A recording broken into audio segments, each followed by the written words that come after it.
Hi, this is Everett DeMaurier, and this is the second social distancing stories that we've done from the pages of The Invention of Everything. And this is a special one because during this time, there's a lot of small businesses that are suffering right now. I mean, barbers, hairstylists. And the one that doesn't get a lot of attention is the corner bar. And the corner bar is important because, A, there's not a lot of them left.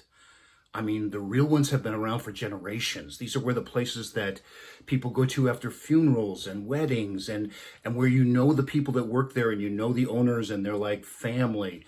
And right now, these guys are taking it on the chin. They're trying to stay afloat with serving food to pick up and probably, I mean, the real corner bars have the best food in the world, but they're struggling. So I'd like to dedicate this story called The Bar to a couple people.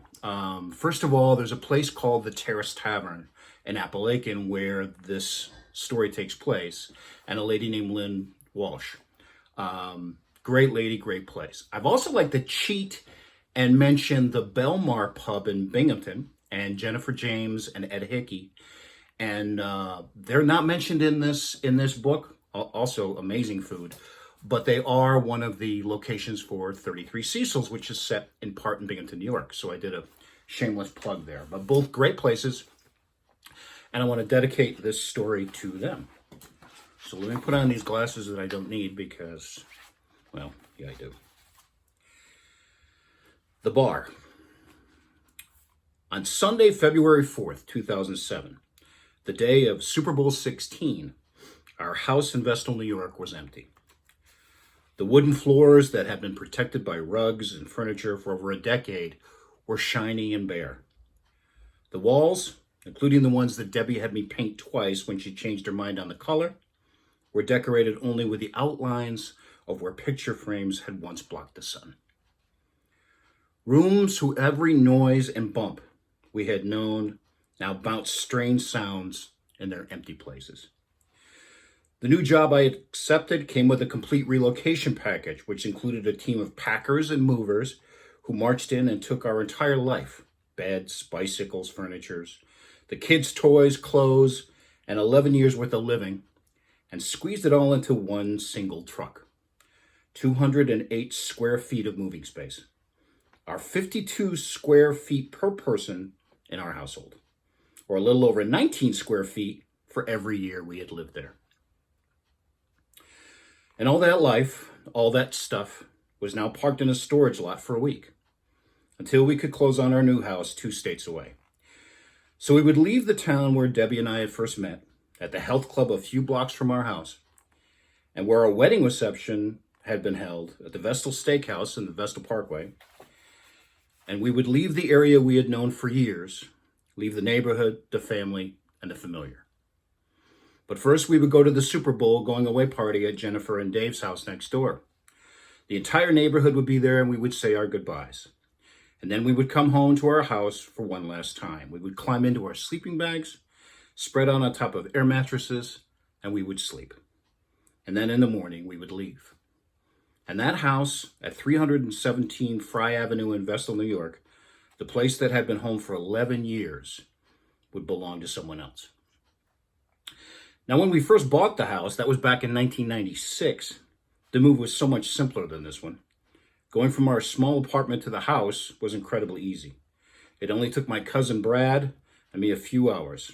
Plus, we were only a family of 3 back then. Nick was a toddler, and Alex hadn't even been born, and we were actually wondering how we would ever fill up all that space.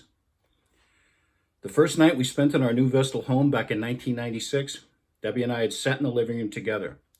We had put Nick to bed and were watching Aladdin. The cable wouldn't get turned on for the following week, and all we had were kids' videotapes. It was then that Debbie made the announcement. "Go get us wings," she said. Now in Endicott, where our old apartment had been, clear across the Susquehanna River, there were plenty of places to get chicken wings, and Debbie and I had become quite wing snobs over the year. But where in Vestal could you get them? Where? I don't know. Go find a place. Finding a place for good chicken wings in upstate New York is not as difficult as you might think. It's like trying to find a good show in Vegas or trying to find a great fishing spot in Maine. The corner bar and grill would always have the best food, and there were hundreds of them around.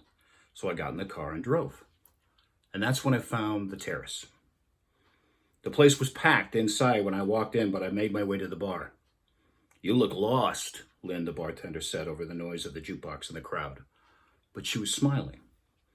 "Yeah, I might be. How are your wings?" She gave me a look that was a combination of, "What, are you stupid?" mixed with, "Don't insult me by asking." I ordered 2 dozen wings to go and sat at the bar and nursed a beer while I waited.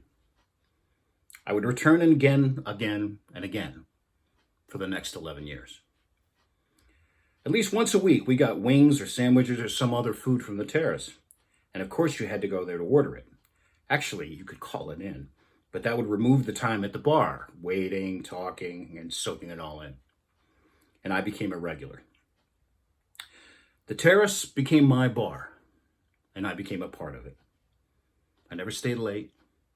I was always home by 6 o'clock, plenty of time for dinner with Debbie and the kids, or I'd bring dinner home from there. And I was rarely on the bar on weekends, just once or twice a week for a few hours, the minimum time required to hold my spot. Just enough to keep the bar a part of me and me a part of it. Now, everyone has a role to play at a bar. You have your experts on everything. That would be Mike. You have your big shots, Chris the lawyer and Jimmy the broker. You have the pack leaders, Big Frank and Remy. You had borderline criminals, Newt and the haircut guy. He only came in times when he got his haircut. And you had a potpourri of assorted bar characters. And at the terrace, I got to play the part of the writer. This is a fun role that required very little work and absolutely no writing. I cried at the terrace, but I laughed there too. And I always left before I really wanted to. And I did this from 1996 to 2007. During that time, I belonged to the terrace, and it belonged to me. And then in 2007 came, and we moved away. And although I thought about the bar a lot, I never went back. Not even when I was passing through the area. I guess I was afraid of seeing something that would spoil it or ruin it. So I avoided it. Until last month. I was in town heading to Syracuse for a meeting, and I didn't want to drive any further, so I checked into the Hampton Inn on the Vestal Parkway and headed over to the terrace for wings. Now, it's humbling when you go back to the place that was important to you once. Just because you left, you expect them to just wind down and stop. But they continue. And there are new faces, and there are new groups. But they come from a different pecking order, and there's a new gauge of respect and esteem. And you want to grab these people, and you want to tell them that you were part of this once too, and that you sat where they sat, and you passed the same tests that they did, and that there was a time when your group, not their group, was important to this place. It's sad when time moves on without you,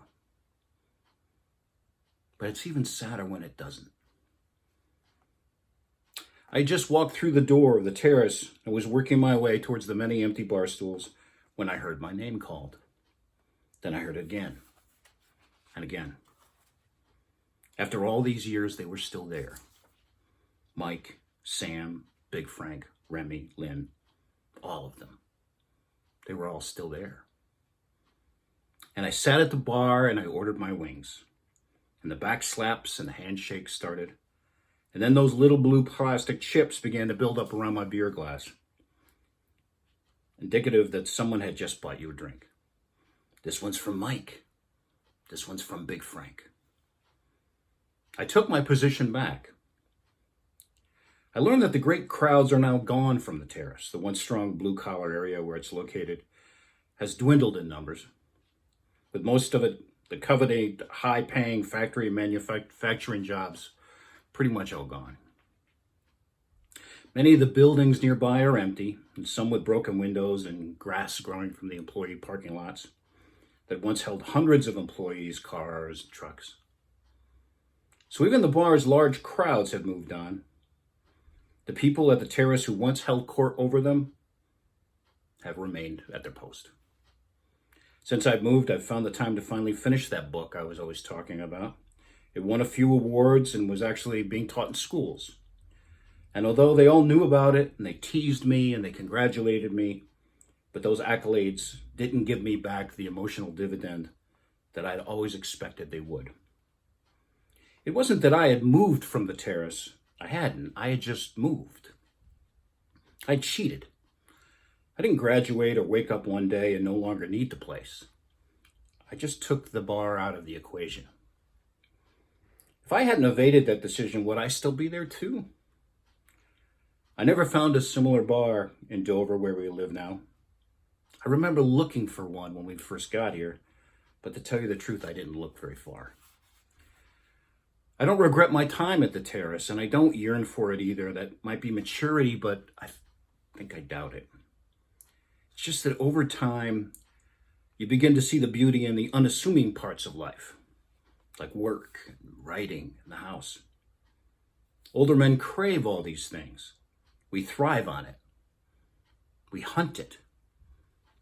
Older men need results. Younger men don't. Younger men need bars, where all you need to do is dream about something, brag about it, and promise to one day claim it. And if you do that, then it's real. That was the bar. Stay safe.